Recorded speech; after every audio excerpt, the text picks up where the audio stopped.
So it is about 7:30 p.m. here in Argentina. We are 2 hours away from Resistencia, Argentina, which is an even smaller suburb of the country, Argentina. So city, even smaller city. There's about 100,000 people here. The hospital is basically free, and people come from all over to basically get free surgery. Even people from other countries like Paraguay, Uruguay, Brazil. It just kind of depends. People come from all over to basically get free surgery. Even people from other countries like Paraguay, Uruguay, Brazil. It just kind of depends on which country, because actually the Argentinian healthcare system provides for all these people for free, which is kind of crazy. So today was kind of a long day.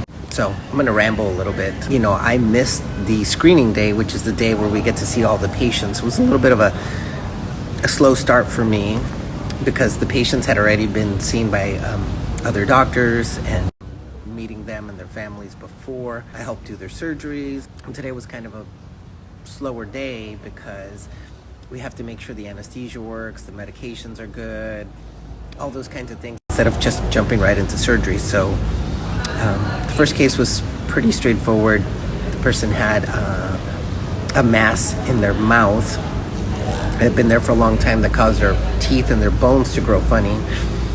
And then the next case was a really bad bilateral cleft lip and palate that had been repaired by somebody else, but it totally fell apart and only healed on one side. So trying to close it, like I was saying here, is really hard because you got to pull this skin this way.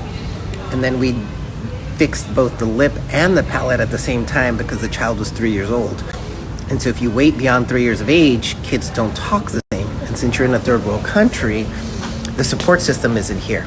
So I'll show you guys a little bit about the surgery, not the action shots, because obviously I can't do surgery and film at the same time. I'll do the best that I can to show you what we saw today, all right? All right, guys, so the next surgery is the one that's dear and near to my heart.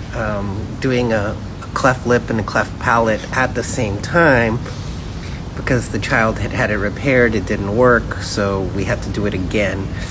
And it's bad enough that I do revision surgery at home, let alone when I come on these mission trips, because redo surgery on babies is even harder than it is on adults because their body parts are so much smaller, and now there's a lot of scar tissue, and it's super important to get them as normal and as functional as possible. So I'll do the best to kind of show you what we kind of did, because this was a really, really hard case. It took about 4 hours to do both the cleft lip bilateral and the cleft palate bilaterally. So